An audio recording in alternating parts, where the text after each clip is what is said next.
good. All right. We're gonna do that. I'm gonna save this music also for the end when we raid out. I'll play this music as well because those who don't know, that was from Soul Calibur 2. It's called Labyrinth of the Moonlight. And it's one of the battle themes. It's like when you're on a map and you're fighting one of the other characters, it appears. It's really like, man, if you want some like killer D&D combat music or sometimes just theming music, man, you really have a hard time saying no to Soul Calibur. Yeah, Soul Calibur is just a banger all around. Yeah, they really nailed music. The character design is great, except once you get past 3. And that's because I have an issue with some of the character design, and it's mostly the female characters I have an issue with. I think I remember you talking about Ivy in particular. Ivy in particular, but the rest of them actually, I looked into this, actually suffer the same treatment. Not all of them. There are a few flatties. There are a few flatties, yes. But there, like any of them that had a chest in the beginning, all right, it just got bigger as they went. Sure.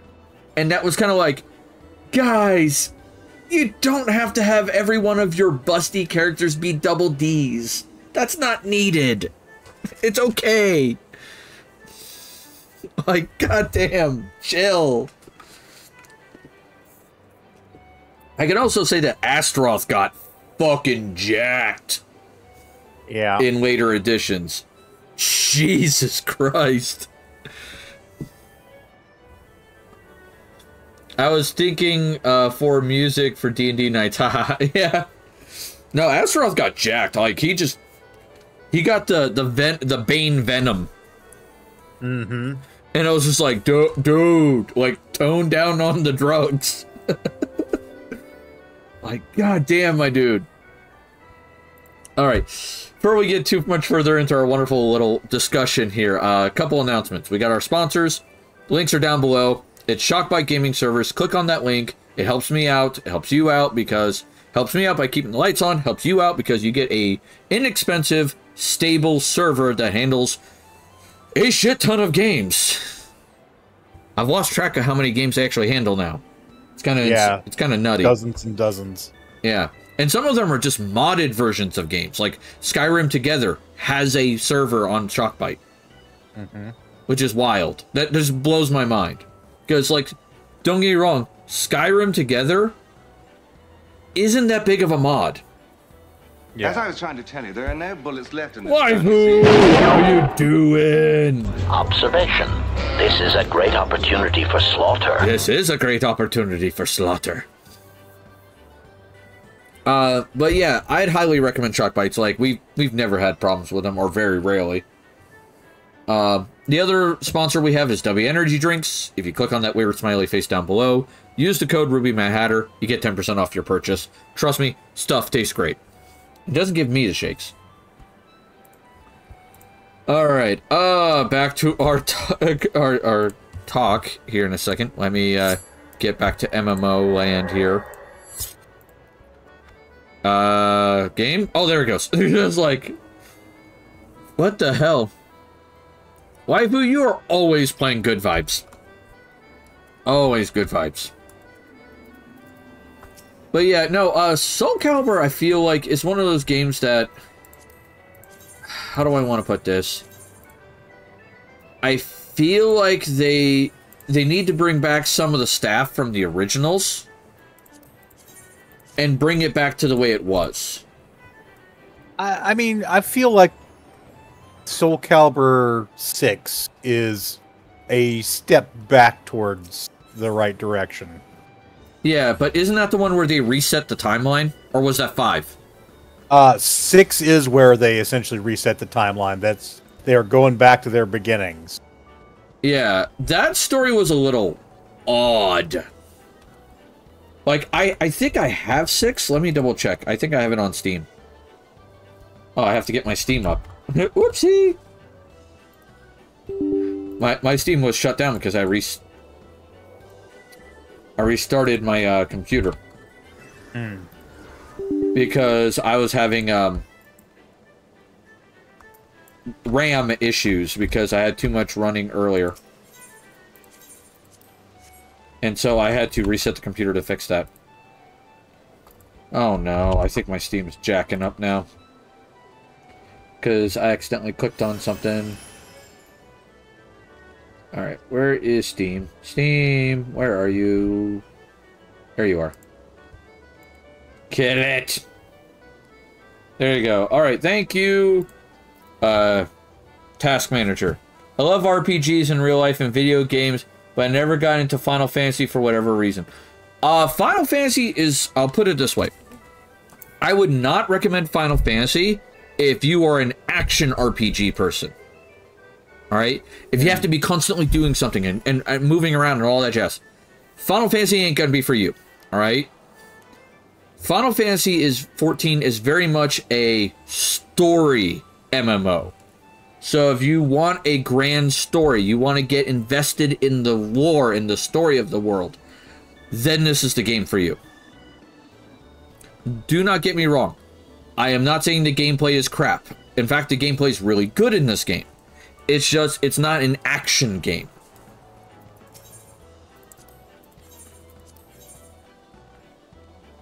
Alright, let's do a little bit more gambling, shall we? We'll go with that. 72, not terrible. As long as I make more than 10, and there's no way I can't make more than 10. Camera, look at this. Yes. Alright. I see it. You see 1, 2, 3? Yep. Do you see where the payout is on the right? Okay. The number... Wow. Yeah! Okay. Yeah! Hell Guess yeah! you hit the jackpot. Yep. The way this game works is you have to pick a line, and whatever that line totals as, that's the payout. Yeah. And the numbers all jumbled up and all that jazz. Very nice. And I love every time you get the jackpot in this place, it does the little victory theme like da da da da da da da da da. Nice. All right, I'm gonna go for this because no, I'll go for that because I need 7, 8, and 9. 72 is not bad. All right. All right. Whee! Now I'm playing as a DPS, so dungeons may take a little bit. I'm playing a new Steam game that is in early access and checking it out while you're doing Final Fantasy. Oh, that reminds me. Wizen sent me a link, and I'm gonna send you it as well, because you'll get a laugh out of this. Right on. Yeah. Wizen, they were kind enough to send me this link. Okay, let me pop over and see what I can see. Oh, neat. Yep. For those of you who don't know, this is the link. It is the Gamera Game Publisher sale. I've never heard of them previously. Yep. So, because his name is Candid Gamera, we thought that was a funny play on words. Yes. Sorry, it was a little fun haha thing that I needed to do. Okay, where is Steam? Steam? What's going on here? Can I load you? Oh, there it goes. Please load Steam. I don't know why it's not appearing.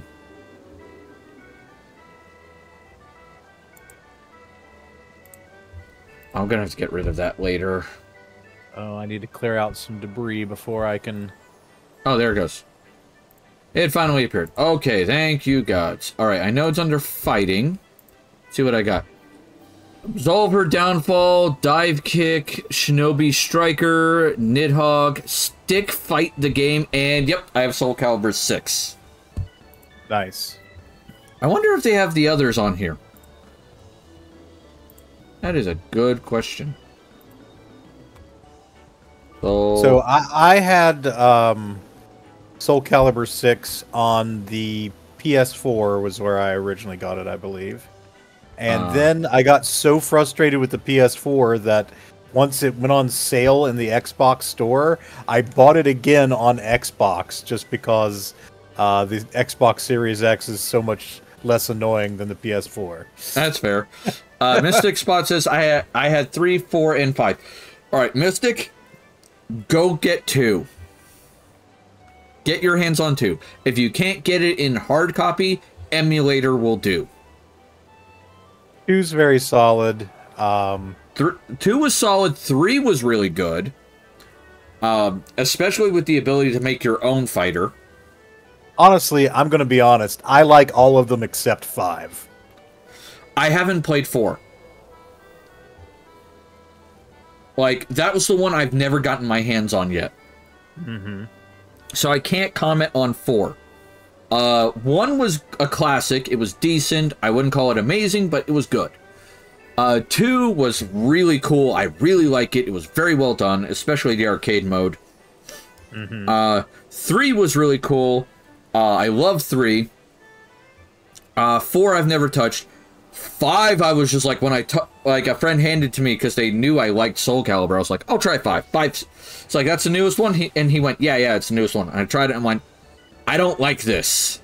I don't like where they're going with this. The gameplay for 5 for me was fine. It was mainly an issue of we've decided to move the timeline forward far enough that a lot of the characters aren't around anymore, but we've got basically semi-identical substitutes. Like, Keelik's not in it anymore, but Keelik's successor is. And it's just like, no, just give me Keelik. Keelik's awesome. Yeah, like, why do we need to replace anyone? Why did you move the timeline this far forward? No. Stop doing that. No, for me, it was more of, like, the story wasn't particularly stellar, but also some of the fighters' movesets got slightly altered, because remember, I didn't play 4. Right. And so, I had that gap in between the games, and the fighting style seemed to have changed more for me than others. Sure. And I couldn't get into the swing of it, especially my man Keelik, or the Keelik knockoff, and the Mitsurugi knockoff. Actually, I think Mitsurugi was one of the... was he still in that 5? Yeah. Okay. It's been so long since I played 5, I don't remember everything, so forgive me. I believe Keelik and Xianghua had replacements. I believe Taki had a replacement. A lot of the other characters are either immortal or semi-immortal, so they were around. Like Ivy and Cervantes, they're practically immortal. I think Cassandra and Sophitia had been effectively replaced by Sophitia's twin children. Like one boy, one girl. Okay, that seems weird, but fuck it. So yeah, but Mitsurugi was still around. He was like old man samurai. Let's see what we got here. Oh, all right, I'm looking at the list right now. We got Dampire, and he was a card one. Aeon is Lizard Man. Yeah. Patroclus looks like, yeah, Sophitia. That's one of the kids, yeah. Tell you, there are no bullets left in this gun, you see? Oh, we got another one. Mitch Canis, what were you playing? Oh, just chatting. Hopefully you had a good stream, my friend. I actually don't think I had 5, but I think I played it at someone's house. Yeah, that's what happened with me, as I played it because a roommate had it. There's Pyrrha, which is the other twin, I can tell from their weapon. Yep, Cervantes is still there. Ezio was in it. Oh. Elysium looks like the embodiment of Soul Calibur. Okay. Because Nightmare wasn't enough, apparently. Hilda's back. Ivy's back, and she's, I think, just as ridiculous. I don't know. Let me check. Soul Calibur 5. Because something tells me I'm about to be very unhappy. Yep, no, yeah, that's the one where, looks like she could beat someone to death with her chest. Got it. Oh, Christ. Like, chill. Oh, Maxi. You know, Maxi's still in there. Mitsurugi, Nightmare would naturally be in there. was Maxi? I thought he might have had a substitute. Nope, it says Maxi. Huh. Raphael's still in there, but he's a vampire now. What a shock. I mean, he's basically been a vampire since, I think, 3. Devil Jin? Really? They brought in Tekken? Yeah, they always got crossover characters. I know, but of all things, I thought they had learned their lesson in 2 because... As I was trying to tell you, there are no bullets left in this gun, you see? Oh, That man. would be against my moral compass. Your f***ing moral compass is a roulette wheel! Dude, I mean, Observation. even Super This is Smash a great Bros. Has a opportunity Tekken for character. slaughter. Yeah, that's true. Oh, I got a drink. Who told me to drink? I missed it. Oh, it's complete authority. Thank you, man. I appreciate you telling me to get some liquid in me. Alright, can I please get my duty finder to trigger? That would be nice. Damn. Tira's in there. Natsu? Like... Oh, that's the disciple of Taki. Okay. Yep. Killick is in it. He is as like a boss type character. Like, All right. 'cause- yeah. But he's Sig- not the main playable stick guy. Siegfried. Oh, Zeba. Zeba is the Killick knockoff. Yeah. Alright. Yeah, like in the lore of the universe, Keelik, I guess, became responsible for guarding the swords and is now, you know, kind of one of the game's bosses. So Probably if you're playing like an evil character, that makes sense. Complete authority. Let's go, Ruby. Have to lurk, but I'm here. Hey, no problem. I appreciate lurks. Lurkers are accepted. Okay, it said average wait time 7 minutes. I have been waiting 9. Alright. So, let's talk about the first topic we were going to discuss today, other than Soul Calibur. right on. We might go back to Soul Calibur. And that is CEO of Wizards of the Coast, Cynthia Williams, is apparently resigning on the 26th. Yes, she has announced it. She's going. We do not know at this time who her successor is going to be, and she has not publicized any particular reason for her resignation. Yeah, for her departure. According to Forbes, they have they've gotten to speak to someone on the board. They currently do not have someone in mind yet. So, I think, like, my prediction is that they're going to grab either Tim Fields or who the other guy was. I forget his name. Dan something. Dan something, yeah. They're going to have one of those guys step in and kind of be interim guy in charge until they find someone who can do the job permanently. Yeah, she had a couple of senior VPs in charge of different areas working for her. So the logical assumption would be that one of them would take over temp duties.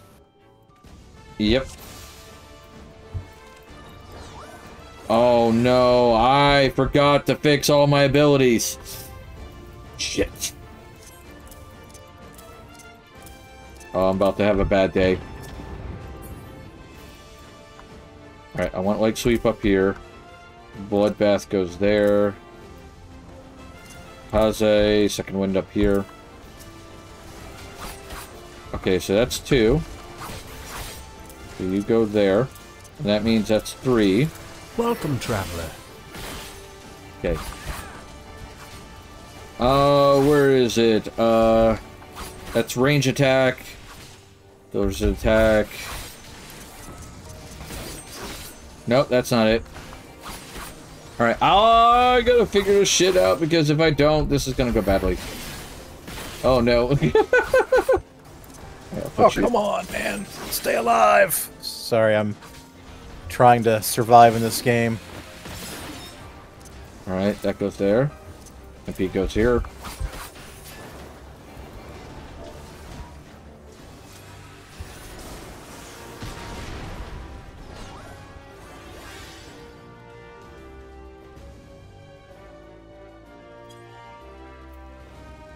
Alright, so, okay, so that's all nearby enemies. Alright,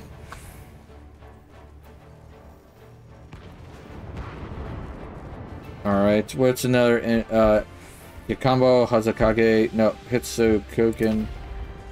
Alright, so, that goes here? Okay, so that covers that. So you go over here.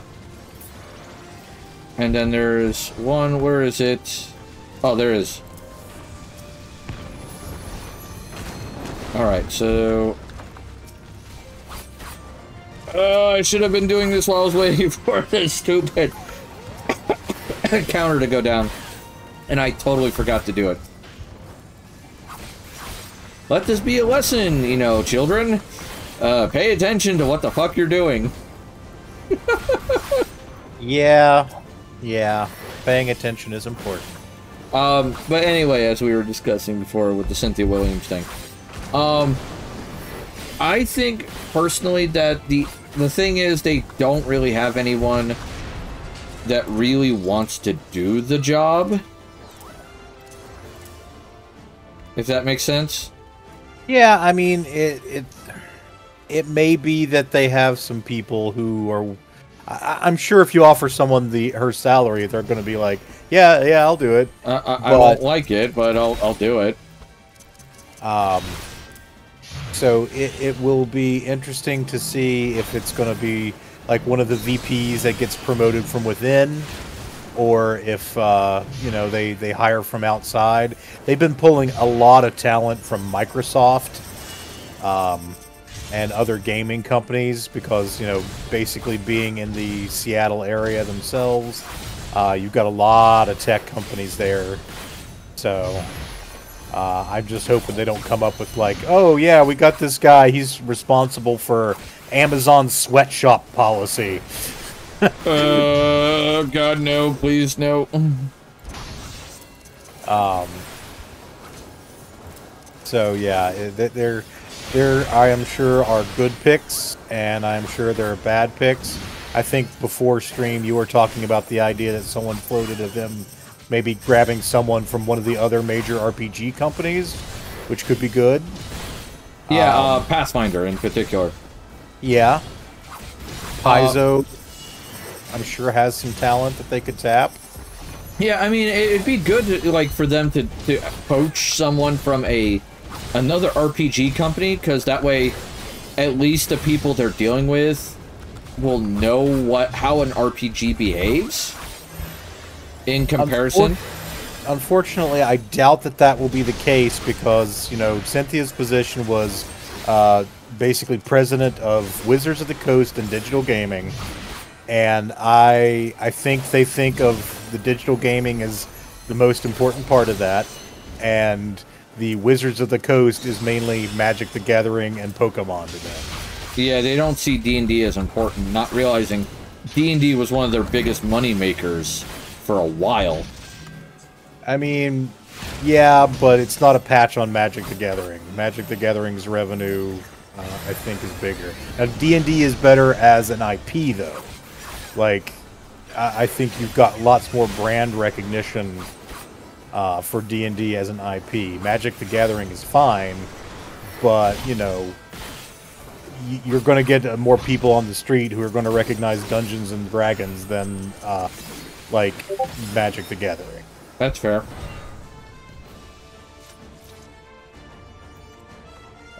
Alright, greed. We're going to greed those. Alright, so now... I would normally agree. I would like to see I wonder if there's a way you could see how much, like, Wizards has made on Magic versus D&D in the same year. Yeah. There's got to be a way to do that. I mean, I figure they probably do, like, stock market filings and whatnot that kind of cover some of that territory. I have been following for more than a year now the reporting of Lynn Kodega, who was covering the TTRPG scene and broke the original OGL story. Yeah, didn't they, like, recently lose their job or something? The outlet that they worked for was essentially dissolved. Like, I think it got bought by one of those scummy venture capital places that basically, at this point, they just exist to buy companies, tear them apart, and sell them. Yeah. But they're now working for another outlet, and they are actually also on RPG.net as a forum poster, and that's one of the sources I've had about this is a thread that they started there. Oh, okay. I mean, I'm glad it's working for them. At least they found work, because they did a lot of good work during the OGL scandal. Yep.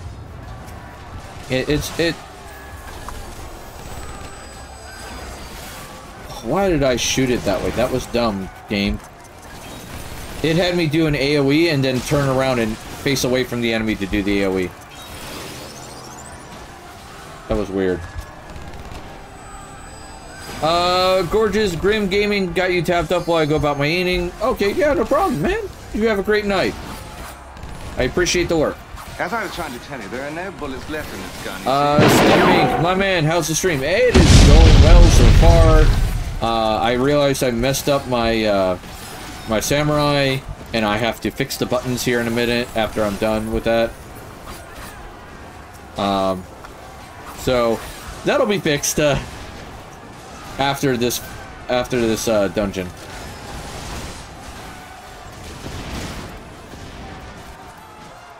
So I know right now I am not doing max deeps. Not with your buttons all jacked? Not with my buttons all jacked.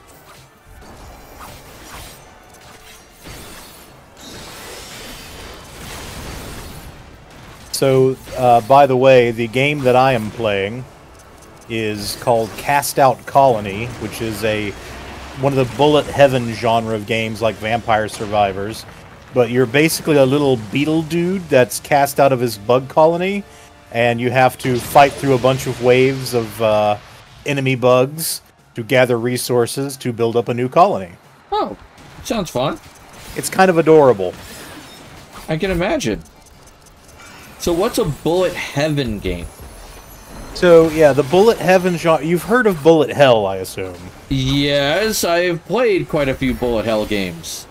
Which is basically the concept for those in this chat. The bullet hell concept is you're a little character or ship or something in the middle of the screen. You probably have weapons that you can fire to destroy enemies, but the main thing is enemies are popping into the screen, they're firing projectiles at you, and you got to dodge those bullets. And particularly in boss battles, they'll usually have like firing patterns, and you've got to just keep hitting those gaps in their shooting to survive. I believe I showed you a video of one of the worst bullet hell games I've ever encountered. Not because the game is bad, but just difficulty. Mm-hmm. And I think it was like Maha Toho or some shit like that. Oh yeah, that the Toho series is very popular. Bullet hell. Yeah, it was one where it's like some sort of like vampire chick, lolly chick, and there were so many bullets everywhere I couldn't even see the character you were supposed to be playing. I'm guessing that was maybe Amelia Scarlet as a character, because Amelia Scarlet. But anyway, bullet heavens are sort of the same concept, except you've got waves of enemies that don't generally fire projectiles, but you've got automatically firing weapons, which can be projectiles, they can be melee, and you just kind of dodge around the waves of enemies, killing them, and you don't have to worry so much about the bullets, just the enemies that are constantly running towards you. So, yeah, it's a very similar to bullet hell, but you're the one in control of most of the projectile stuff. Yeah, you're the ones creating the bullets, not the one dodging the bullets. Yes. One bullet hell game I used to play a lot of back in the day was Raptor Call of the Shadows. Sure. Do you ever remember the game, the Raiden series games? Yes. It's a knockoff version of that. Okay. I found it originally on AOL Gaming. Nice. Back in the day. Yeah. And I got the demo, and then I was able to find a pirated version of the original game back when I was a kid. And oh boy, is the game brutal later. Yeah. I kind of want to try the Raiden series. I've never gotten a chance to get my hands on one, even though I have one. Yeah, I've played one of the ones that was like a collection on the Xbox. Raiden Fighters Aces. Yeah. I played Raiden, I think I have Raiden 5. It's not been something I've gone around to playing. Yeah. Uh-oh, something. But yeah, I was at a convention, and the developers of this Cast Out Colony game had a booth there, and they were like showing off demos and basically said, hey, if you can wishlist us on Steam, that would go a long way towards boosting our profile. And I was like, sure. So I took their business card and wishlisted it on Steam, and I think a week or two ago it actually came out to early access, and I was just like, all right. Give it a try. And yeah, I'm not regretting this purchase. This is very much up my alley. I love a Bullet Heaven style game, and this one has also, like, you earn currency to build up the colony, so that's got like a little town builder element to it, which is cool. So yeah, I'm very pleased with it so far. I'm glad, because it's good to actually get your hands on these like no-name games that are still fun. Yes. I love the indie gaming scene. There are some indie games I love to death, and then there are some indie games I just look at and go, why? Why did you make a thing? or in some cases, the game is great, the game designer is a piece of shit. Ah, yes. By the way, the one that comes to mind when I say that is the asshole who made Fez. Okay. He's kind of a piece of shit human being. I remember there was a controversy about, oh gosh, was it Tsundere Simulator's developer that was like a real piece of shit? Yeah, there was that one too. That one was pretty bad. And there was some controversy about the guy who made Five Nights at Freddy's, but I forget the deal with him. I forget that one too, because I was never a Five Nights at Freddy's fan. I'm not a horror gamer. There are some horror games I like, but a lot of them I just don't care for. Yeah. Like, I've watched the Amnesia series, like Dark Descent and stuff like that. Yep. And the gameplay looks cool, and I love the story of it, but I'm just not a fan of that. Right.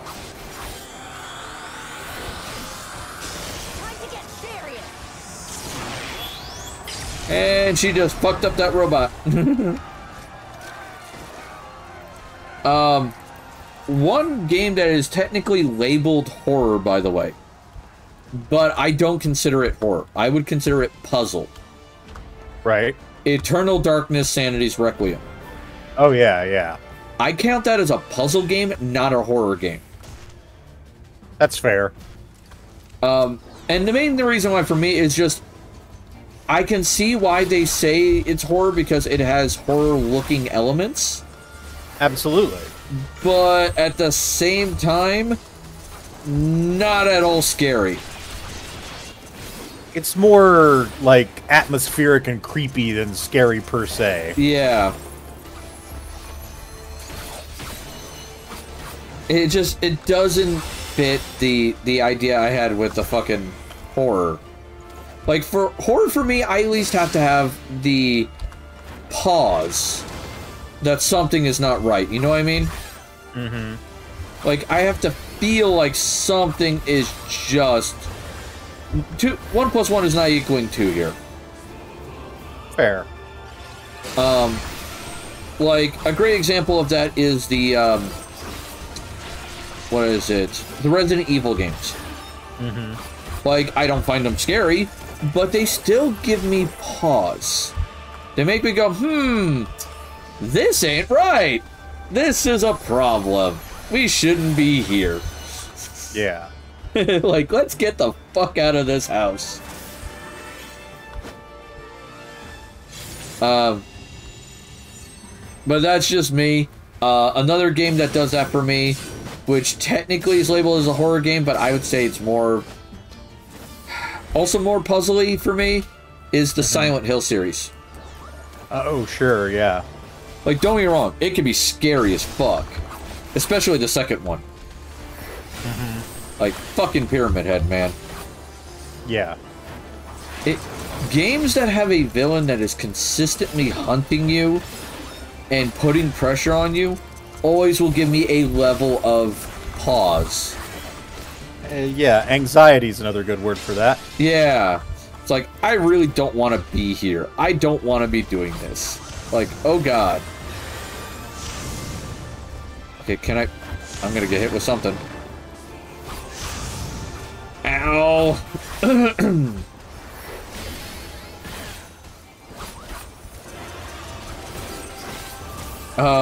Excuse me. Oh, I'm choking on my lungs here.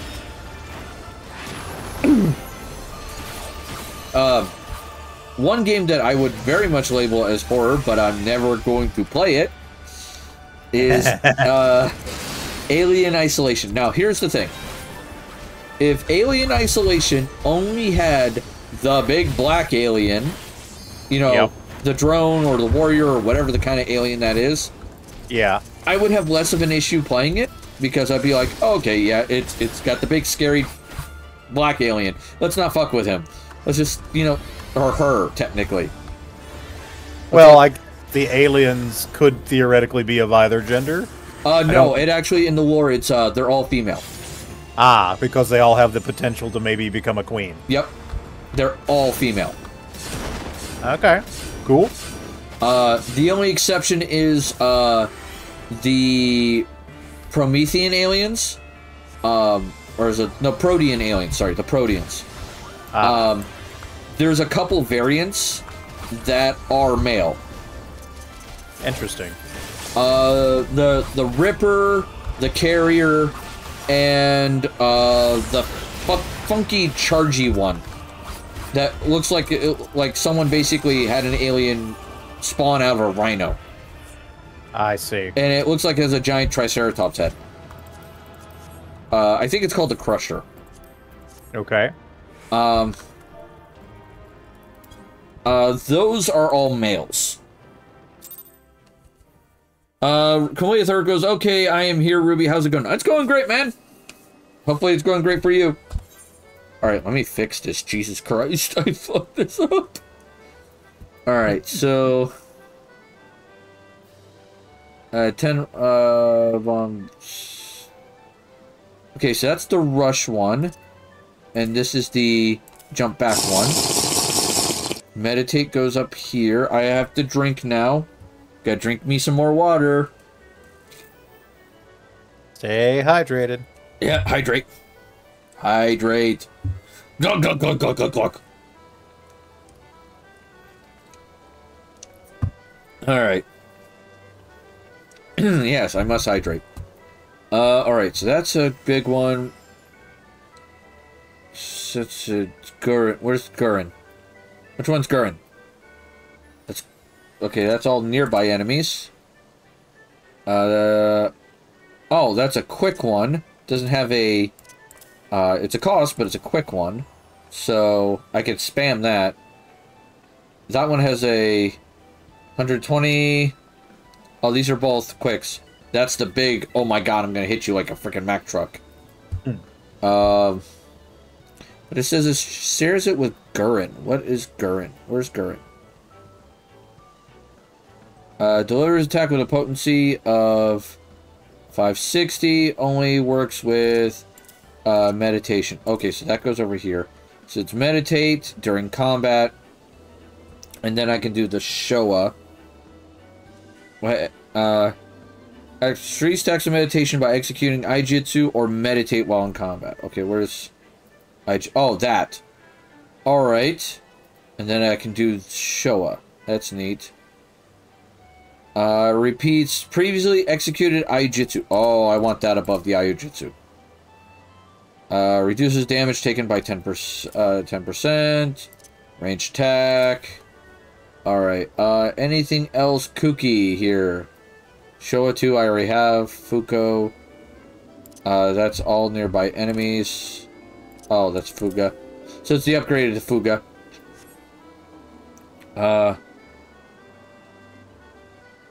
Delivers a critical hit to all enemies in the cone.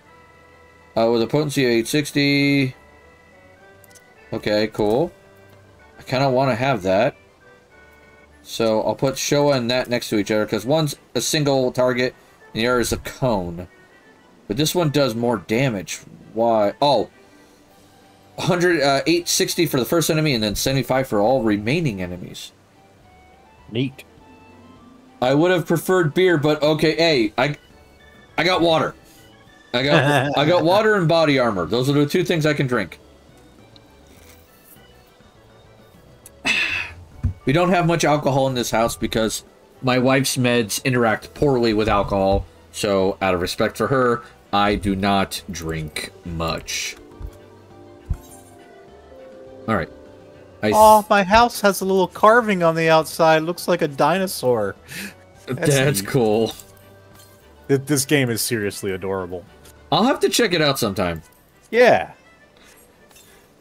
I'll stream it through the Discord and let you check it out sometime.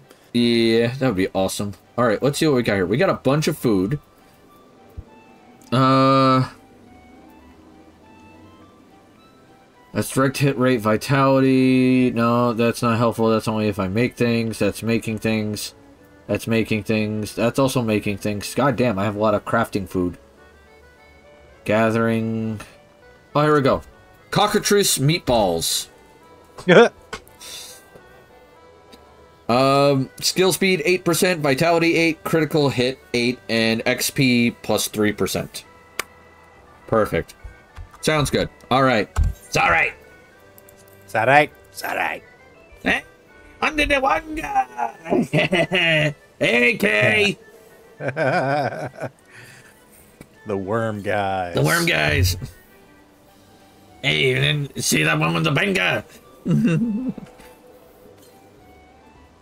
Yeah, those... I don't know why I can do their voice so well, but it is something that I've been able to mimic. Yeah. It's just... I don't get it. It is what it is.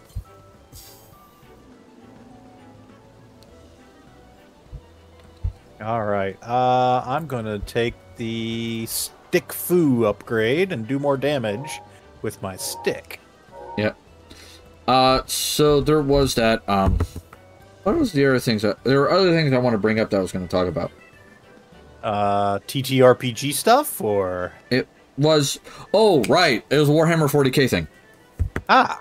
And that was the Custodes getting females. Oh my god. Okay, yeah, I didn't realize that this had happened, like, within the last 2 weeks. Or actually, no, because I wasn't here on our last Tabletop Tuesday, so yeah. Yeah. So, yes, Femstodes. Femstodes! The internet lost its shit. Well, a tiny portion of the internet with very tiny penises lost their shit. Oh, no. I'm not sure if you've heard my opinion on this. No, I don't think so. Alright, you ready for this? I'm cool with the Femstodes. Uh-huh. As long as we get Misters of Battle. not Misters of Battle. Misters of Silence. Misters of Silence. That's pretty good, too. Yeah. So, yeah, to give people some background, the Warhammer 40k faction, the Adeptus Custodes, basically, in the lore, they are the companions of the Emperor of Mankind. Each one of them is a perfectly crafted genetic work of art through high science. They do not have to reproduce the way that Space Marines do. They essentially, each one is custom. They are test tube babies. And there always are about 10,000 of them. And so the deal is that they've been described in the lore as a brotherhood And one of the first time they were actually a playable faction, their codex described them as typically chosen from the firstborn sons of Terran noble families, because you basically, to make a Custodes, you take an infant and you start doing like genetic makeover on it, and it becomes something that grows into a Custodes. So the lore never said there aren't female Custodes. Ever. It just said that they're generally, the firstborn sons. It said that they're a brotherhood. And people were like, my lore! Warhammer changes its lore more than most people change their socks, okay? I want to be very clear about this. In the first edition, like when it was called Rogue Trader, there was the chief librarian of the Ultramarine Space Marine faction. And by the way, the Space Marines, they had different ones back then. Like, there weren't the missing chapters. There were all kinds of different bits of lore there. But there's one particular ridiculous bit of lore that I want to focus in on. There was an Ultramarines librarian who was half Eldar. In the modern lore of 40k, that cannot be. But in the early lore of 40k, that was absolutely a thing. And if I recall correctly, I don't remember if it was him or another character, the name was Detective Inspector Sherlock Clouseau or some stupid bullshit. It was the most ridiculous, lame-ass piece of shit lore ever. And they have rightly ignored it. They have said, no, that never happened. There was never a half Eldar who was the chief psyker of the fucking Ultramarines. You must be hallucinating that shit. I don't know what you're talking about. So, point one, Warhammer lore, very flexible. Point two, there was nothing inconclusive in the lore that said that no Custodes were made from female children. And I would like to point out, like, I've tried doing my own research on my suggestion, which was Misters of Silence. Yeah. There's nothing in the lore that says they can't be male. No, I don't know a lot about the Sisters of Silence, but yeah, basically they are essentially highly trained psychic nulls. And there are male psychic nulls. It's just that it seems like the only representation they have on the tabletop is the Kulexus assassin. Yeah. And honestly, like, all the lore I found, there's nothing that says that there can't be male Sisters of Silence, and all that jazz. And surprisingly, in the Sisters of Battle, I have found this, there are male versions. Mm-hmm. That is cool as hell. As well as in two novels.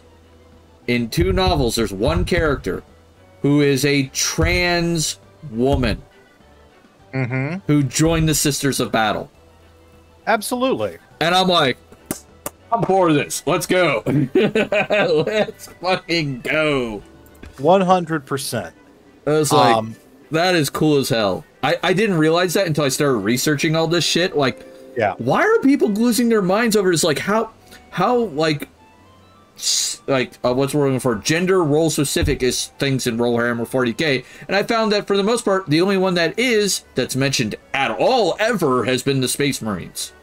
Right. The Space Marine process, according to the official lore as it exists right now, relies on male anatomy to work. And you know what? That's okay. And if they change it in a few years, that's okay too. Yeah. I've seen a lot of people do really cool custom female Space Marine chapters. I've seen people reinterpret like the Blood Angels because they're such pretty boys as, ladies. That's fine. Same with the Emperor's Children. Yeah, that is 100% okay. It does not damage anything.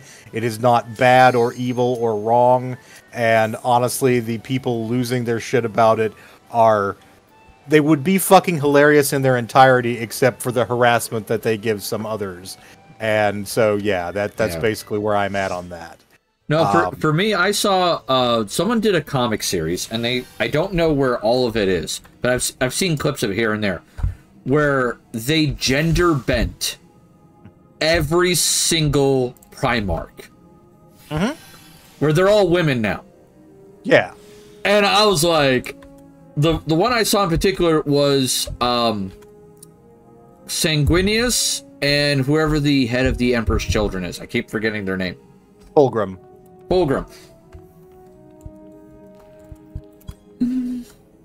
Well, are you talking about the ones that I linked in the Discord a little while back? I think you did. Yeah. And it was just like, I loved it. It was just so funny to me. I was like, oh yeah, that's totally those two. Like, let's fucking go. The ones I linked were just female versions of Space Marines and like a high school Sukeban AU. But yeah, I've seen all kinds of female reinterpretations, and that's totally fine. People should not be losing their shit over this. But lose their shit they did, because in the latest Custodes Codex, there is a brief story that kind of is woven through like sidebars in the text. And it is an explicitly female member of the Adeptus Custodes. And people were like up in arms and going at the Warhammer 40k official Twitter. And the Warhammer 40k official Twitter responded, since the first member of the Custodes, there have been female Custodes, implying that this has always been the case, regardless of what someone's interpretation of the lore is, and that just made them lose their minds all the more. Whereas most people, including our local 40k scene, are just like, that's cool. I wonder if I could do a kill team of Custodes based on the Golden Girls. I'm sorry, I find that great. I mean, they're golden, you know. They're also 10,000 years old, most of them. So it's like, fair. Yeah. I've seen custom STLs that people have printed. If you wanted to do like fucking Sophia as a Custodes, they have a little Custodes you can 3D print with Sophia's head. It's great. And you know, I've just been riffing with people on this subject. I wrote a little version of the Golden Girls theme song about it. You know, I just having fun, because honestly, it is fun and it should be fun. And so many people don't realize that Warhammer 40k is supposed to be satire. It's a joke. Like, chill the fuck out. And also, you know, what kind of fucking incel do you have to be to not want to make women more welcome in the goddamn hobby? I have no fucking clue. Now, my hope is that GW will start producing some, you know, Custodes models. Because I know some of the Custodes models I've seen, some of them don't have helmets. Yeah, that's right. Most of the Custodes do have helmets. There are some unhelmeted models that clearly look like they are male, but the helmeted ones, that armor is not like form hugging, like, yeah, no. it's not boob plate, so they very clearly could be female in that armor. Oh yeah. Hey Guardians Rise, hopefully you're having a great night. Oh, hi there guys. Oh, our tank in my dungeon has come back to the game after a long period of not being here. Uh-huh. And he's like sitting there going like, oh, you know, I'm enjoying the game, I'm getting used to all the old dungeons, da-da-da-da-da. He goes, not sure how I feel about the warrior overpower being not being a cone anymore. Because back in the day, it used to be every tank's AoE was a little different. Uh-huh. Paladins was a big circle around them, and then the other tank was warrior, and theirs was a cone right in front of them. And so if you were playing warrior, you had to make sure everybody was in front. I see. To get the you know, to get asked the question. So there was that. But no, I would honestly like to see a few female Custodes heads for the unhelmeted versions. Absolutely. And like I said, you can get those from like third-party STL producers, but some official ones would be delightful. Oh yeah, it'd be great. And like some male, you know, Misters of Silence. That's going to be trickier because unfortunately the Sisters of Silence do have boob plate. So Yeah. you'd have to do full actual new models. Yeah, but I mean, it'd still be cool to have. Yeah. I feel like that would just be a neat little thing. But that's just me. But I heard about this. I figured you would want to talk about it because it's just so fucking ridiculous. It is funny, it is ridiculous. And sad. And sad in a way. Yeah. It's just like, what the fuck, guys? Come on. Hey, waifu. I know that you're a big supporter of the trans community. Did you hear my comment earlier about the trans person inside Warhammer 40k?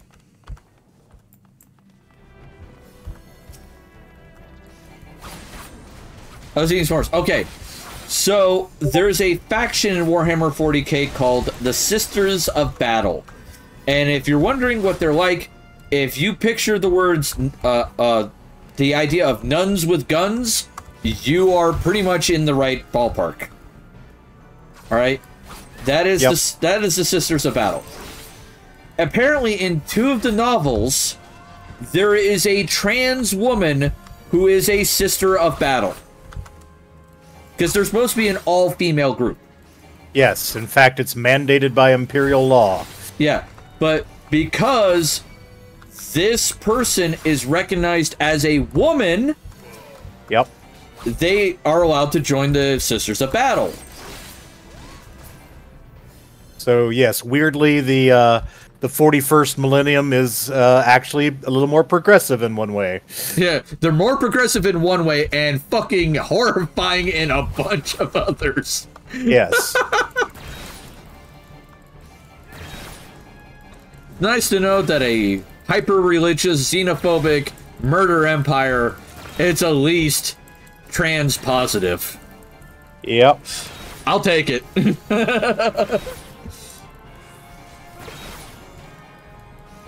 Oh yeah, it's great. It's just, it's not what I would have honestly expected when I came across it, because the Imperium of Man is not exactly known for being a good guy.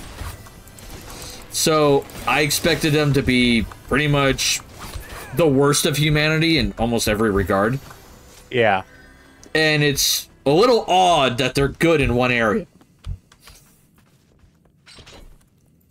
But that's just me. It's just like, what the hell? To be fair, the Imperial Church's main bigotry is against non-humans. Yeah, that's fair. It's like, fuck anything that isn't human. Kill it! Well, correction. We shouldn't say fuck anything that isn't human because Gilliman has been, busy!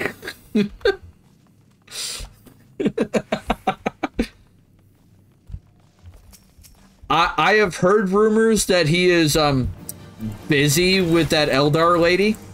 That is supposedly one of the fan theories. Yeah. It's not official. How are the games? Final Fantasy XIV is going great. I am slowly leveling my, samurai. Because, I've maxed out all my tanks. I am primarily a tanking main.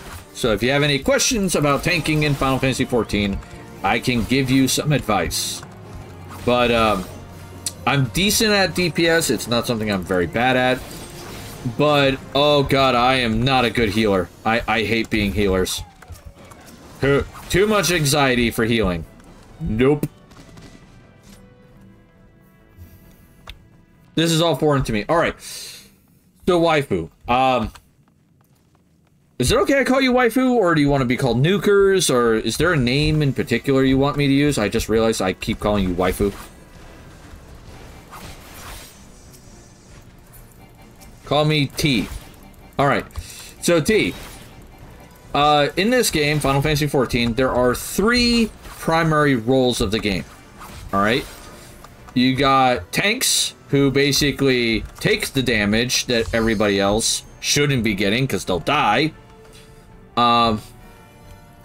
You got healers who keep everybody alive by healing the damage. And then you got DPS, which is we kill everybody very, very quickly. Mm-hmm. So the idea as a tank is you are basically slamming on yourself, yelling, "Motherfuckers, come hit me." Let's fight. Yep. I will say in this game, the best way to describe all the various classes of tanks is they're all their own form of rock. Like, that's the best way I can describe it. They're all a form of rock and roll. Oh, god damn it. Sorry, I just built a new building in my little bug colony, and it's the gym, and it's made from an old protein powder canister. It's just so perfect. It is. That's great. All right. So you got Paladin, Warrior, Dark Knight, and Gunbreaker. All right. Paladin is Christian rock. All right. Let's be brutally honest. That's what it is. It's Christian rock. All right. They have some of them. I feel the most varied damage mitigation abilities because they're the only ones with a shield for the tanking classes. They also have healing spells that they can cast on themselves to keep themselves alive. All right, that's Paladin. All right, I am not overly a giant fan of it, but it's an okay tanking class if you enjoy it. I hate saying this because this hurts me. You guys can't see chat right now. There's a character in the group right now that's named Daddy Schadenfreude. Nice. And so I typed in their name and I didn't want to type in the Schadenfreude. And so I said, "Great job, Daddy." Well done. Oh, God, I feel fucking dirty. Well done. Absolutely well done. That hurts so fucking much. I have to laugh about it because it's just great. Can I search info? Nope. Oh, they're on Aether. Never mind. I can't add them as a friend. Damn it. Oh, I got a player comm. Holy shit. DPS normally don't get player comms. Cool. All right. Next one is Warrior, and that's what that Daddy Schadenfreude guy was. How do I put Warrior? Warrior is metal. Like, angry metal. Warriors are, you're too angry to die. And too angry. And while you have a lot of self-healing abilities that help keep you alive, they're not spells. They rely on you doing damage to recover that health. Mm-hmm. So, yeah, once again, very angry character. Dark Knight is, if you like more brooding than cruding, and you want to do your Batman impression or your Guts impression, Dark Knight is for you. They're very dark, they're very emo, they're very edgy. Be careful, you don't cut yourself on that edge, because you have a fuck ton of it. Yes. They also use a great sword. Where warriors use axes. So warriors use a big two-handed axe that basically goes around and axes people questions all the time. Then we got Gunbreaker, and the best way to describe Gunbreaker is, you ever heard of something called speed metal, Gamera? Oh yes. It's speed metal. They're speed metal. It's lots of moving, lots of, constant button presses. You're gonna be playing your keyboard like it's the fucking Moonlight Sonata. Mm-hmm. It is crazy amounts of shit. Oh, I got a child. Yes. Hi. Oh, hi, Rose. Mwah. Get to bed. Dad. Hey, shut the door. Thank you, Rose. There's a reason why I have the parent tag on my stream. Yes. That is why. Alright. Oh, another song has been added to my orchestrion list, aka my music list. Mm-hmm. Alright, trials. Here we go. We'll do that. So yeah, that is the 4 tanks. There's melee DPS, which is you have to get up in the enemy's face and beat the shit out of them. Ranged physical, which is you stay far away and hit them with some sort of sharp object. And then magical ranged, which is, hi, I'm gonna light your ass on fire. Hello, Javers. Hi. Welcome. The classes I tend to play, Gunbreaker is my tank that I prefer. Reaper is my melee DPS because I like summoning dead things to basically hit my enemies, because that's fun as hell. White Mage is the healer I prefer, because it's big number heals. For ranged, I like Machinist as my ranged physical DPS, because gun. Yeah. Oh! Hi there! It's a big-ass dragon. Big-ass dragon. And then for magic, I use Summoner, though I also semi-favor Black Mage. They're both fun ones to do. Yeah, and we're already getting hit. Because he immediately starts hitting us as soon as the fight starts.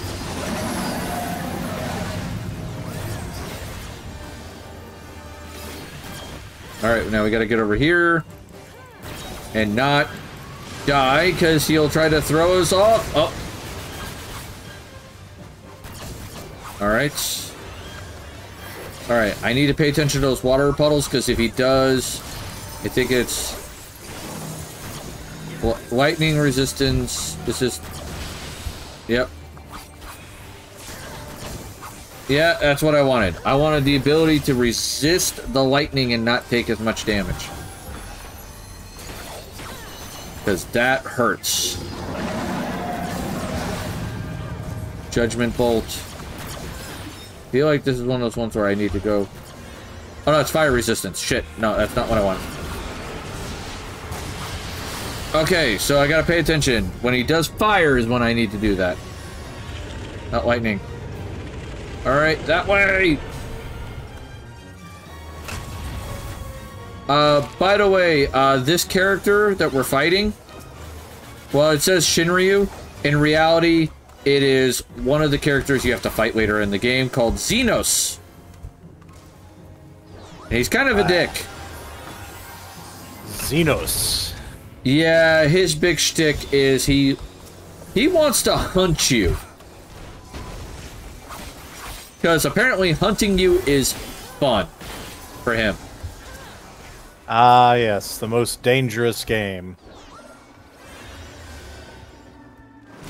Yep. And he likes hunting for heroes in particular. Uh-huh. That's his preferred prey. And he hates it when someone is weak. He doesn't Delightful. like... Yeah, he wants a strong foe because strong foes make better prey.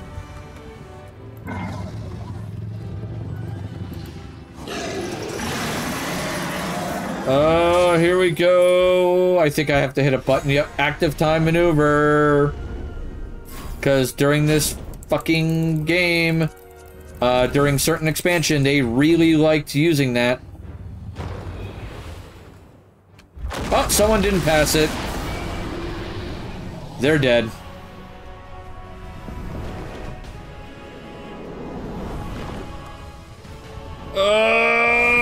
Okay. Yeah. Oh, I do not want to be in that blue shit.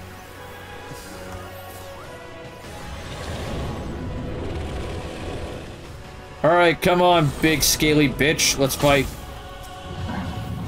Because I got a surprise for you.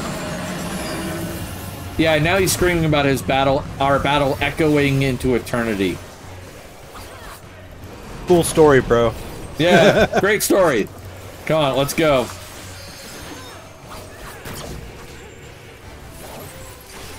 Alright. Ooh, okay. Triple chest. Alright, let's just keep hitting you. There we go. Alright. Ow, the tail hurt a little bit. Alright, his left wing is glowing. That's not a good sign. Okay, left wing is ice. Nope, don't want to be in that. Alright, gotcha. Power of gods is mine to command. He's doing diamond dust. Oh, that's gonna hurt.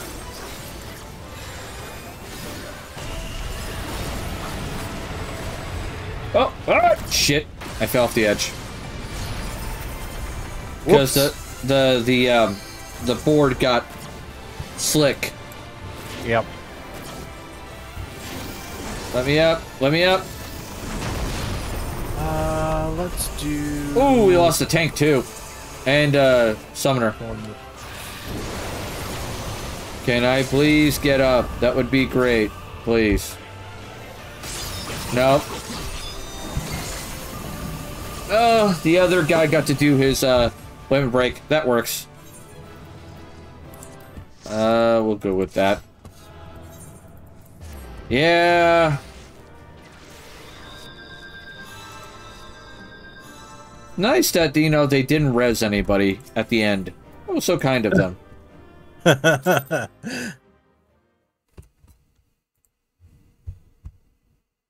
Alright, we got someone named Darnie who joined.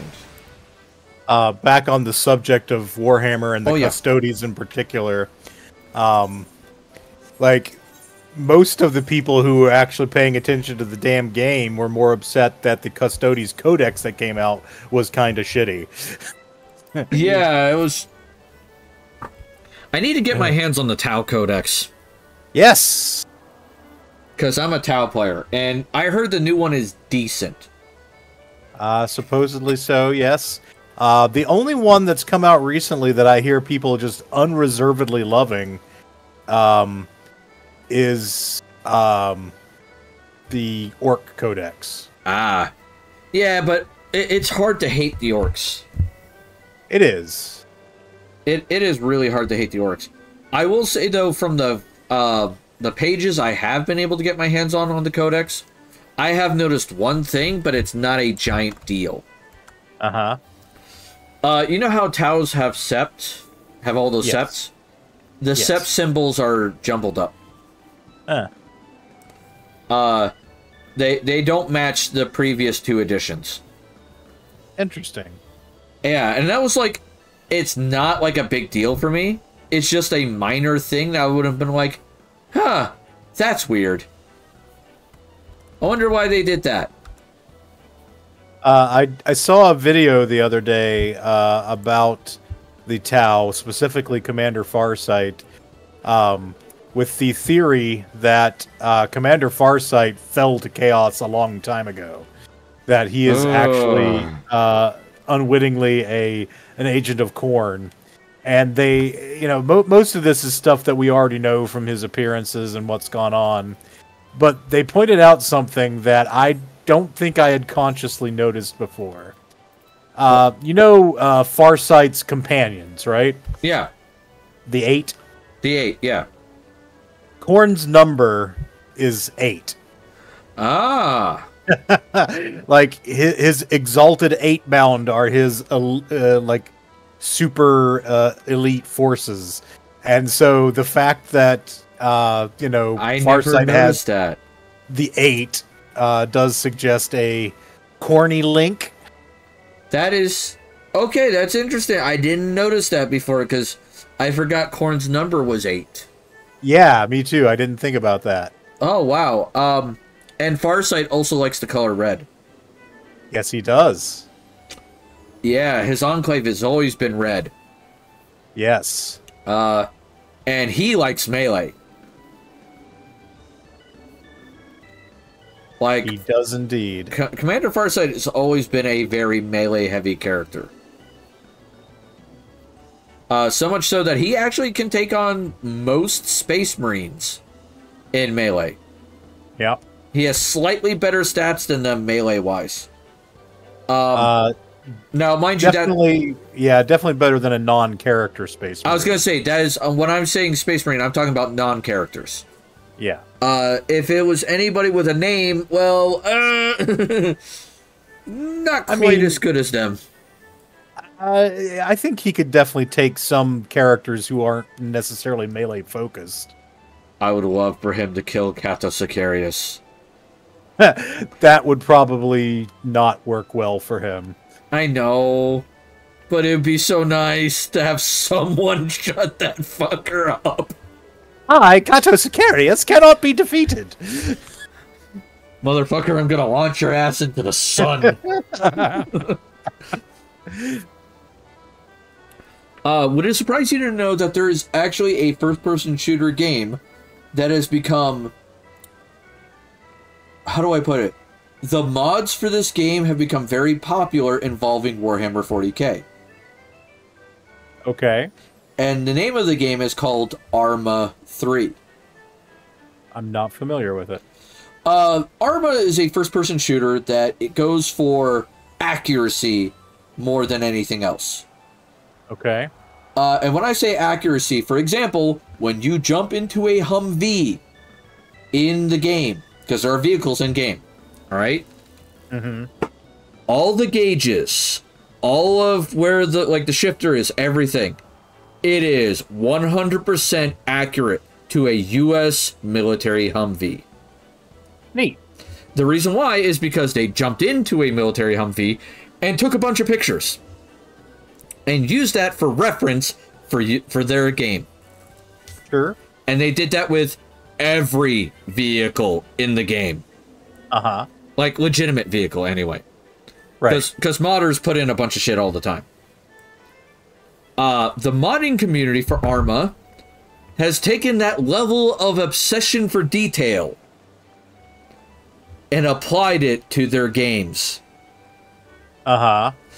And when I say that obsession level of detail, I am talking about every model and dude in the game looks very accurate to the tabletop guys. Cool. And that also includes the inside of vehicles. Nice. So, naturally, we don't have any good pictures of the inside of any vehicles in 40k. Not many of them. There are some exceptions. Yeah. They have grabbed the ones that they have gotten a hold of. But... excuse me.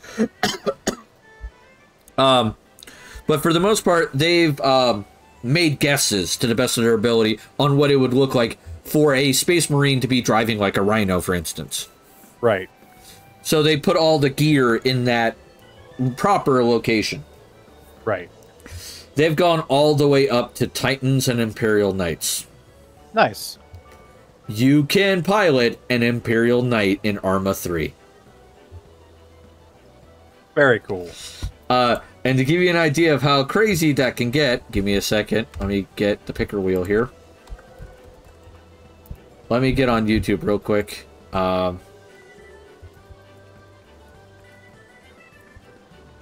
need to find... if I could type today would be... sorry. So the name of the video is called Legend of the Greatest Wog. Okay. Alright. So they played as orcs in this video. The guys who did the video. They had half of their team play orcs, the other half of the team play Imperial Guard. Okay. And eventually, Space Marines showed up. Blood Ravens, to be precise. Of course. I believe it was Blood Ravens. Might be Blood Angels. But I don't know. They're red, they had the blood drop, and they were beating the shit out of things.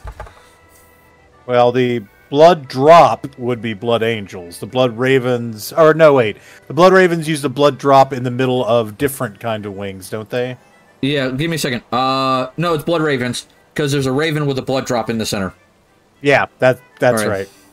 Alright, so I am going to play a little clip, and you guys are going to laugh out of this. Okay, we don't see your YouTube right now. We see... I know, okay. I gotta withdraw from this first. Alright, that's important. All right. So this is them doing the greatest vlog, and then this is Arma 3, by the way.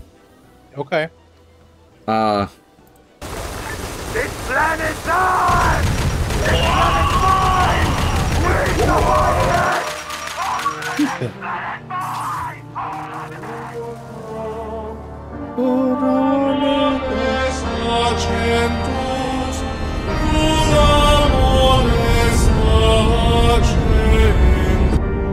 Did I? What quality do I have? Okay, I have it on the best quality. Cool.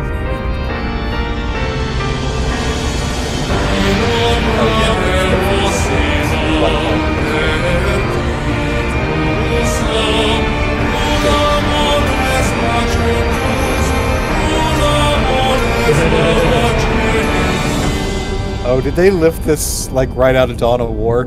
Yeah. Live support, weapon system, coffee maker online. I love the music for this too.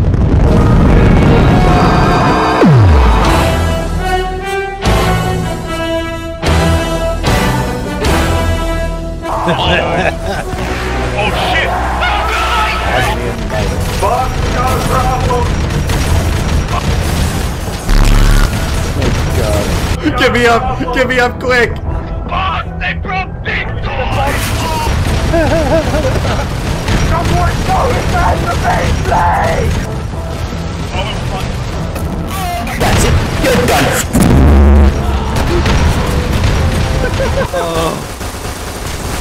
I can't. Yeah, that's Arma 3, by the way. Cool. It is a really cool game. I think it's neat. I cannot play it in single player.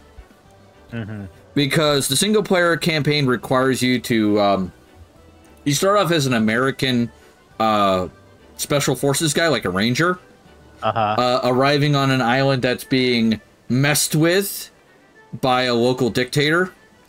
Gotcha. And your guys get completely boned. And you're like one of the few left, and you have to help the insurgents of the area fight the local dictator. Okay. The problem with this is, the AI of the game is dumb.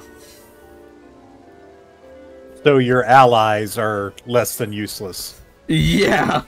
They are incredibly stupid. And one of the missions in the goddamn game is you have to be able to command your insurgent allies to take on a military convoy armed with 250 caliber machine guns on the front and the back of it. And they have assault rifles and grenades. Yeah. And they are dumb as hell because they will rush the convoy. Yeah, you never want to bonsai charge a machine gun. Yeah, no, that goes badly. That will always go badly for you. Actually, not always. There's one exception to where a charge to a machine gun nest has been successful. Historically, anyway. Yeah, I mean, there's always an exception. Have you ever heard of the Gurkhas? Yes. Alright, so you know what I'm talking about then. I know the Gurkhas. Okay. During World War II, the Gurkhas were sent after a German machine gun nest. They ran out of ammunition while fighting it, so they all drew their kukris, yelled "Io Grukale," and then proceeded to murder everyone in the machine gun nest. While suffering only 2 losses. And they weren't fortunate. And they weren't dead. Yep, very fortunate. Yeah, it's like, what the fuck?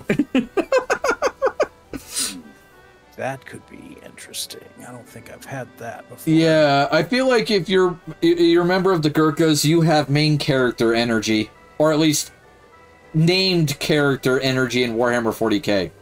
Yeah. Yeah, you're gonna do some kooky shit. Hey, Smokey Cheese, how's it going? But yeah, I wanted to share that because I thought you would get at least a little bit of a chuckle out of that. I know first-person shooters aren't your shtick. Generally, no. So I wouldn't recommend you playing them, but if you want to get some good, like, laughs out of some, like, first-person shooters that are very Warhammer 40k, what the fuck? Oh, I'm gonna have to look into that later. Okay. Where is it? Like, look up Rubik's Raptor. Okay. He's part of a group called, God damn it, what was it, the name of their freaking group called? I know the name, it's gonna drive me up a wall. Can I find a video where I could see the beginning of it? Damn it. I think it's called Ignis Squad or something like that. I see. Yeah. Yeah, I want to say it's called the Ignis Squad, is what their group is called. Blah, blah, blah. He always does that same intro every time. Let's see, where is it? Oh, sorry, Ignis Corp. Ignis Corp. But they do a lot of Warhammer 40k videos in Arma 3. Right on. With the sheer level of stupidity that involves. Because Arma 3, remember how I said they went for super accuracy? Yep. That applies also with weapons. I see. So, 9 times out of 10, if you get shot once, you are dead. Uh-huh. But also at the same time, weapons are not known exactly for their accuracy. Uh-huh. Because it's really hard to aim a machine gun from far away. Yeah. Hey, AP! Hello, AP. Am I gonna get... still waiting. Looks like another 5 more minutes for average. That's spoopy. So there was that going on. The other thing that happened in Geek News recently is involving the Tiki of the Talkie. Yes. The TikTok ban passed the House. Yep.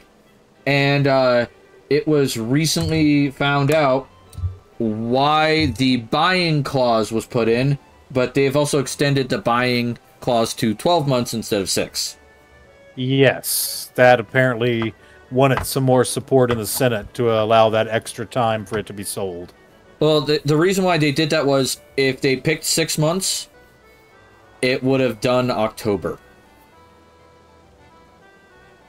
Right before the election. There's that, but there were also people in the Senate who went from opposing it to supporting it because of that change. Yeah.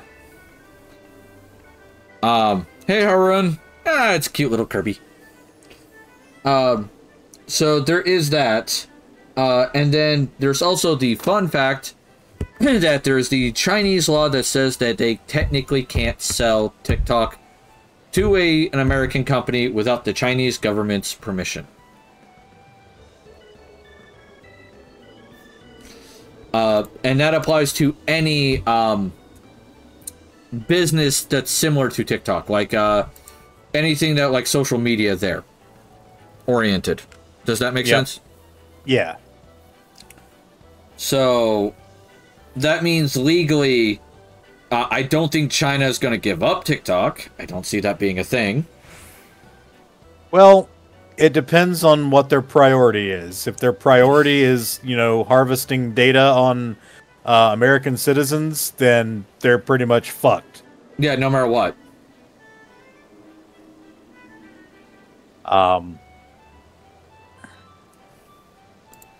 Yeah, that is quite true.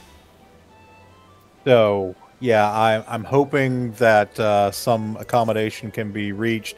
It is entirely possible that this bill will be found to be unconstitutional. I can hope. Because me and AP here, we have a mutual friend of ours. Her name is Melissa in Denial, and she makes quite a bit of money thanks to TikTok. Yeah. And she does educational stuff, which is really cool. And I really hope that, you know, her online livelihood doesn't get boned from this dumb shit. Yeah.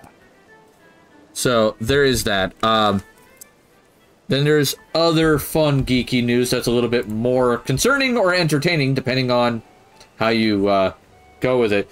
Do you remember that dog robot?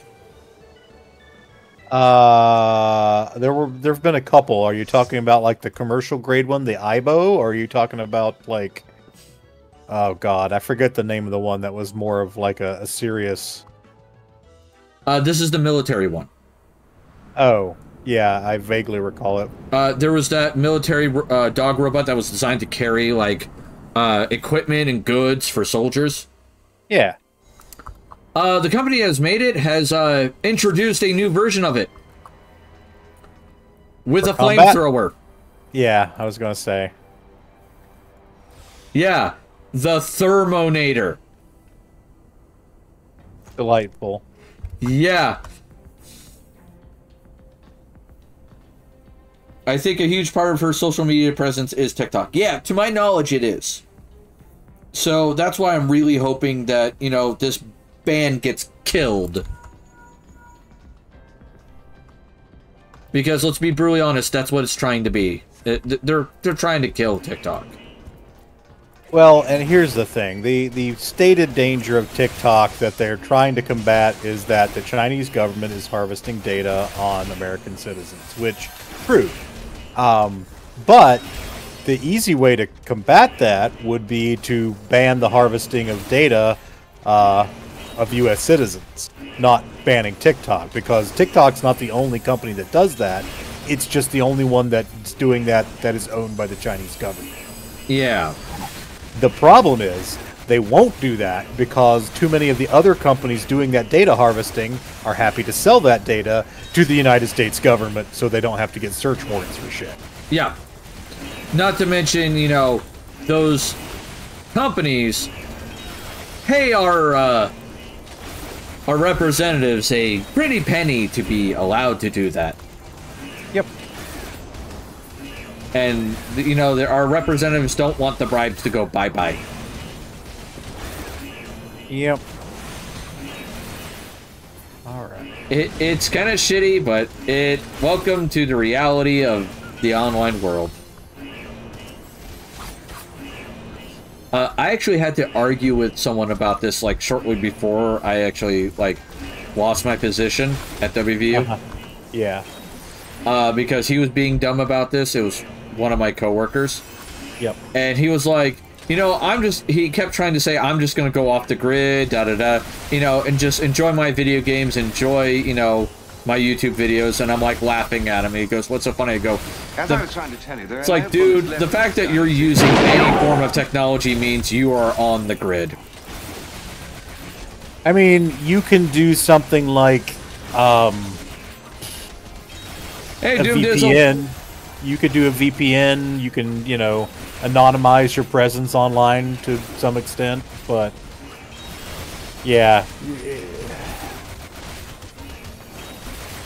you're not going to get like full cloaking here. Yeah, it's never going to be a thing. Like, if the government wanted to find you, they can find you. It's just how much effort do they want to put into doing it?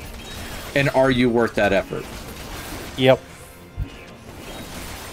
How's the group stuff going? Oh, it's going great. We're doing the main thing right now. And thank you, AP, for the shout out there. Dave the Diver. Ooh. I've been wanting to play that game. I heard Dave the Diver is a good game. I have heard the name, but I'm mostly unfamiliar with it. It's kind of a indie-ish game where kind of what's the word I'm looking for? Like, you remember those old diving games back in like the early 90s where it's like it's the side view, you have to go and collect things off the bottom of the ocean, or you have to like collect some fish and learn about the fish? Yes. Yeah, it's like one of those. Except you're doing that for money. But it looks like a fun game. And you use the money, by the way, to buy better equipment. Neat.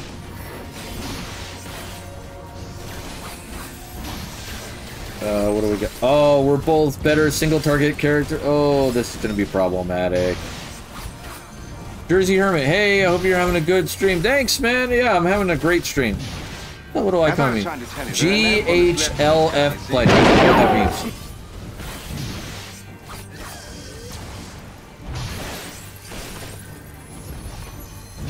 Jersey Hermit did the bullet fam check-in. Thank ya. Ah, get off me. Wait, Crystal Caves Volume 1, Trouble with Twibbles. That was a great Star Trek episode. It was, yes. I liked the Deep Space Nine version. Yes, Trials and Tribulations. Yeah, Trials and Tribulations. I mean, they did a good job giving a homage to that old episode, but not like overriding it entirely.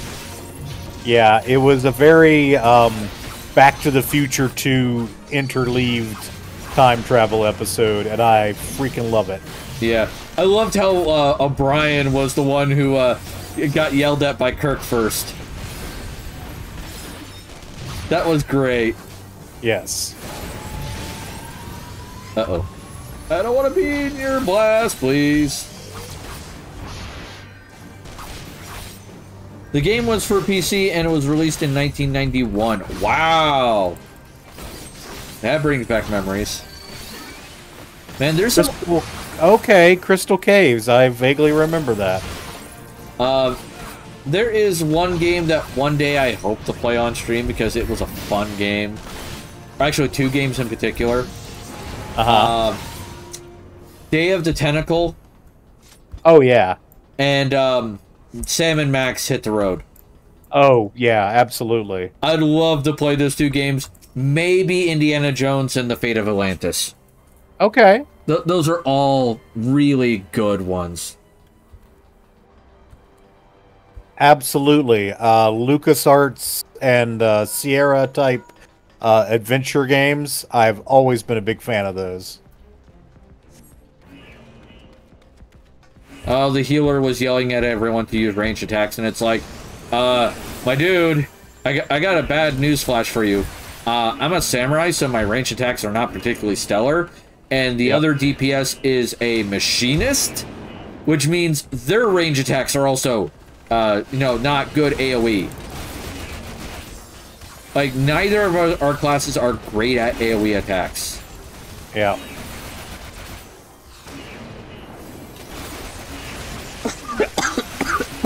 Oh, excuse me. That shows me that is a healer who does not know DPS classes well. Yeah, do what's more convenient for me. Even if your class can't do it. Or do it well. Like, I have an AoE. It's not bad. But at this level, it's not stellar. Yeah. Get away from me, you spider bastard. Although I played one of LucasArts' first games on the NES last year, they're responsible for bringing Pipe Dream to the NES. Neat. Huh. I know I have a series of puzzle games that I can never play on stream because they're inappropriate. But when I mention them, us retro fans are going to know what game I'm talking about. I think you already know which ones I'm about to say, Gamera. Well, I mean, there are a couple of options, but I'm going to guess you mean Leisure Suit Larry. Yep, I have the entire franchise of it. The reason why was back in the day on GOG, I got the entire Leisure Suit Larry franchise because my dad loved those games as puzzle games. Yep. And so I gave him access to them and let him play them. And they are still sitting in my GOG account. Nice. Including the two more modern, shitty ones. Yeah. Because those guys didn't... I feel like the guys who remade them and everything like that didn't quite understand why Leisure Suit Larry was funny. That's entirely possible. It just, the humor feels like they don't get it.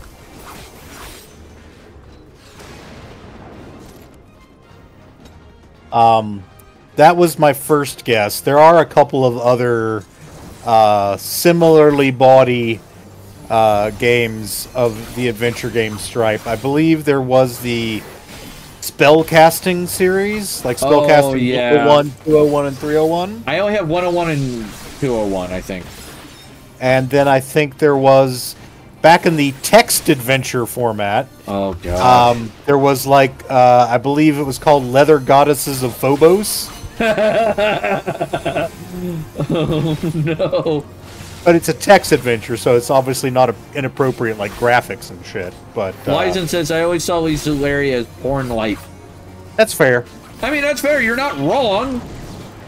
I mean, the Japanese would definitely call it hentai or ecchi at the very least. Porn you had to earn. Okay, that's fair.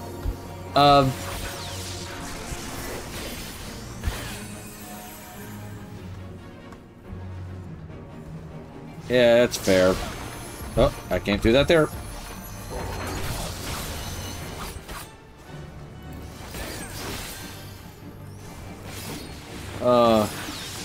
Actually, when it came to this game, I was a big fan of Police Quest. Ah, yes. Police Quest was pretty good. Police Quest was good. I can't say that that was a bad game. I'm also a fan of the Star Trek point-and-click adventure games. Sure. Judgment Rights and the 25th anniversary, yeah. Yeah, 25th anniversary, and also a Final Unity. I don't know Final Unity. That's next gen. Ah. Yeah, it was actually a really good game. It was very well designed. The puzzles in some areas were actually really challenging. I am basically a sucker for that whole genre, though, of inventory object puzzles. Then you should definitely check out Final Unity. I think you would like it. Quite probably. Yeah. Avoid the Deep Space Nine one, though. Okay. I forget what it was called off the top of my head, but there was a point-and-click adventure for Deep Space Nine, and it was incredibly poorly designed. Because part of the point-and-click adventure was you had to shoot your phaser into certain targets as they showed up on the screen, and you had a split second to do so, or it would instantly kill your character. That sucks.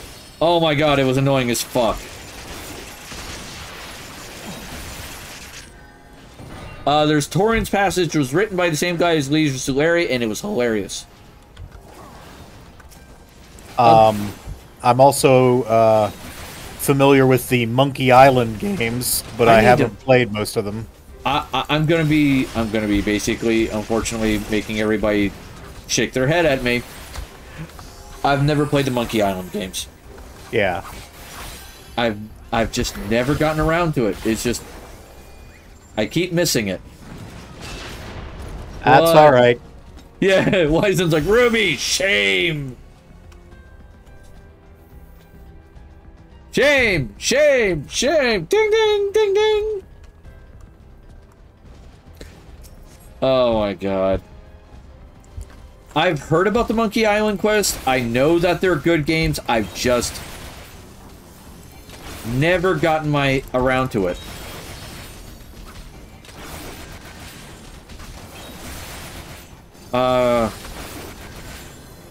Guybrush Street Food weeps. Yep. I will tell you one point-and-click adventure game, though, that is absolute dog shit, other than the Deep Space Nine one. Excuse me. Deponia and its entire series. What was it called? Deponia. Deponia. Okay. Yeah, or Deponia, or whatever it's called. It's the name of the world. Right. Now, when we play point-and-click adventure games, we expect everything to use a level of logic to it, right? Uh-huh. Deponia tells you to fuck your logic. Okay. Like, entirely. The only way I was able to ever beat the game was I had to look up a guide. Okay. Because I couldn't figure out that I had to use mayo plus nails plus battery cables equaled waking the woman up from her nap. Wonderful. Like, what the fuck? Yeah. Or like another one was like, I use paprika plus this, plus like 2 other objects on a platypus to turn into a flaming platypus. Right. Like, how? How does this make sense? What the fuck logic is this? Yeah. And it was just like, and you got so many items in the game that like just randomly trying stuff didn't work, and some of the ones were 3 to 5 item combos. Interesting. So it's just like, why? Yeah. Not to mention the humor was stupid as fuck. Fair. It was like Beavis and Butthead humor that wasn't self-aware. Right. It's like, oh, come on, man. I think I put it on their poor games, didn't I? Yeah, Deponia, The Complete Journey. That's what I put on there. Because I was like, that is... Oh, that was a bad game. I just came across another one of my bad games that made me chuckle. It is technically labeled as an adult game, but the adultness is basically posing little model things that just happen to be women. Okay. But the name of the game is called She Will Punish Them. Okay. You play a succubus, and the game plays like Dark Souls if you removed all the difficulty from Dark Souls. Okay. Like, all of it. Because, like, the first 2 boards were like, okay, this game's a little bit of a challenge. I have to learn to dodge enemies, hit them, stuff like that. It's similar to Dark Souls, but not too terribly hard. I might be able to get into this game because of that. Despite, you know, it being off-color. I honestly don't give a shit. As long as the gameplay was good. Right. But then they introduced the ability to hire minions. And quickly the game became a snooze fest. Minions just too powerful, huh? Well, especially with the number of them you could have. Like, if you could only have, like, 2, maybe 3 minions, I would have been like, okay, it's still a challenge. No, I was running around with, like, 40 of the little bastards. Neat. And I was just utterly wrecking every enemy I came across.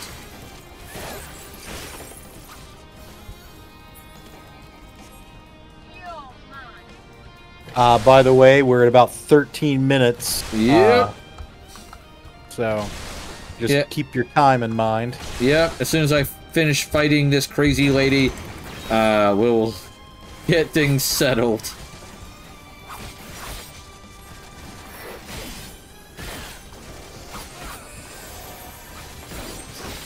Alright. The Ayujitsu! Because apparently pulling your sword from your sheath makes your sword stronger.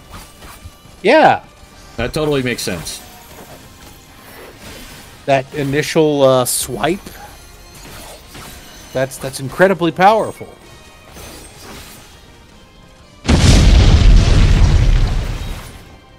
And Weizen fireballed the tavern.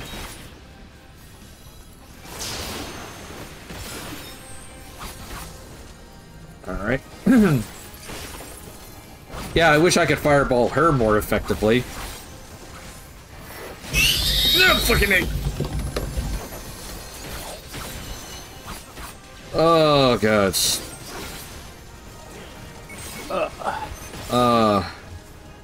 Gamera, what is possibly the worst game you have ever played? Specifically video game? Yeah. Oh, gosh, let me think about that. I know mine. There are a lot of video games that I have just bounced off of immediately, and so I may not remember them as clearly. Like, if I got into something and I just quit instantly, I probably don't remember it, even though it was terrible. What's yours? Plumbers don't wear ties. Oh god, I should have known you were going to say that. No, I've actually played it. Yeah, worst game not designed to be the worst, wasn't I think. Let me think. There was a shitty 3D fantasy game that I remember getting early in the CD-ROM era that was pretty bad. Just in terms of controls and the shitty polygon 3D graphics. I don't remember the name of it, unfortunately, but like, you had to hold down your left mouse button and drag it left and right to swing your sword. It was just the most awkward fucking control set I have ever run into. Trying to think of something more noteworthy that I've played and hated. Honestly, the one that surprised me the most that I did not like was Path of Exile, which is supposedly a perfectly serviceable Diablo 2 clone, but it's like Diablo 2 if it were written by Martians who have no idea what humans think is fun. That's fair. That's fair. I have a few games on my poor game list, and some of them may surprise people, others may not. I'm not a fan of Banished. Okay. Mainly because there is a death spiral in the game, and it is easy to hit it, and once you hit it, you're completely boned. Yep. And it gives you no warning of how to avoid it. Beat Hazard. The premise of the game is great. I love the idea, which is you pick a song, you import it into the game, and you essentially do a bullet hell asteroids-like game where the enemies show up and shoot to the beat of the music. Okay, so yeah, like a rhythm shooter type. Yeah. Problem is the screen flashes also in time with the music. Ah. And it gave me a massive headache. Yeah, even people who aren't epileptic don't put up with that shit very easily. I did not like the old Deus Ex games. Okay. Wasn't a fan of them. Dungeons and Dragons Online is shitty. Especially if you play a healer. Is or was shitty? Is it still running? It's still running. Oh, Jesus. It's still alive. It's alive! Star Trek Online had the ground-based away missions, which were super shitty. The rest of the game was great. The ground-based missions have gotten at least standable, I would say. Yeah. I will say that much, at least. That they are... I can withstand playing the ground-based missions now. I know you're not a fan of FTL. Yeah, FTL can go fuck off and die.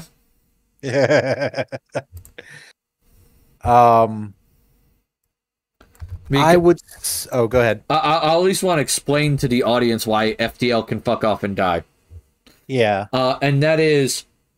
The game's random number generator has so many elements that you don't know about that affects your number generation, and it doesn't tell you about it.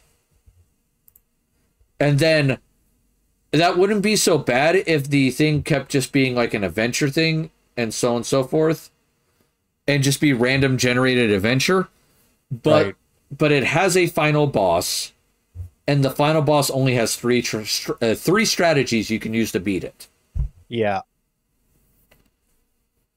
FTL can devolve into an unwinnable state, and it can be unwinnable early and you have no idea. Yep, and completely fuck you. Let's see what else. Front games. I didn't like Fallout 76. Too buggy for me. Fuck it. Had to get one in before the end of the stream. Yep. The Game of Thrones games were not good. Okay. Gun wasn't good, at least for the PC. We played the Magic dueling games for a while. They weren't terrible. I mean, I labeled them as a poor game because of mostly the timer. yeah. I'm not a fan of the timer. They did ultimately kind of upgrade that for Arena or whatever the hell the final version was. Yeah. But, oh gosh, I'm trying to think if there's any other major stinkers. For me, here's one that some people really enjoyed, but I hated. Party Hard. I've never played it. The premise of the game is you are a serial killer. And you became a serial killer because your neighbors kept being loud. Yes, okay. I think I might have gotten this in a Humble Bundle, so I think I might own it on Steam. Yeah, I got it in a Humble Bundle too, and I tried it. And it's a puzzle game. The premise is it's actually a puzzle game. You have to kill everybody without getting caught by the police. Right. And different levels have different like focuses and all that jazz. The last level is now unwinnable. I see. They patched it in a way that you can't take advantage of the glitch that you used to be able to use to beat the game, and you can't beat the game now. That sucks. It is complete horseshit. Yeah. And I got through 14 levels of this bullshit to run into that. Yeah. I was frustrated as fuck. I bet. I was ready to murder people. I was like, fuck you all. Star Wars Rebellion is a shitty version of Empire at War. Yeah. Star Wars Starfighter is a shitty version of Rogue Squadron. Oh, you know what? I've just realized something. I am old enough to have owned and played an Atari 2600, and that means I played the E.T. game for the Atari 2600. Oh, so God, you poor bastard. I think that has to win for me. Yeah. All right. So we're about to raid out. We're going to be raiding someone called Pokemon Girl Ali. And All right. while it says she's playing Fortnite, it looks like they're playing some sort of pressure washer game. Cool. I don't know what's going on. Yeah. If you're one of my many tavern visitors, by the way, please use the following raid message. If you are one of my few tavern patrons, which, by the way, if you want to become a tavern patron to avoid the damn ads, as well as get some nice cool emotes and, you know, a few other fun perks here and there, please, you know, subscribe. You can use your Amazon Prime. That's acceptable. But yeah, if you're one of my tavern patrons, please use the following raid message. All right. Join me tomorrow for Wildcard Wednesday, where I will be playing. Let me see what I'm playing. Forget. Schedule. What is on my schedule today? Final Fantasy VIII. Ah. We're going back to Final Fantasy VIII. Oh, You poor joy. bastard. I don't even remember where the fuck I was in the game. Yeah. But either way, take care of yourselves mentally and physically. That's always important. And I know that you come to my wonderful, resplendent tavern for the witty banter, but you stay for my fuck-ups. Catch you all tomorrow. Toodles. Toodles.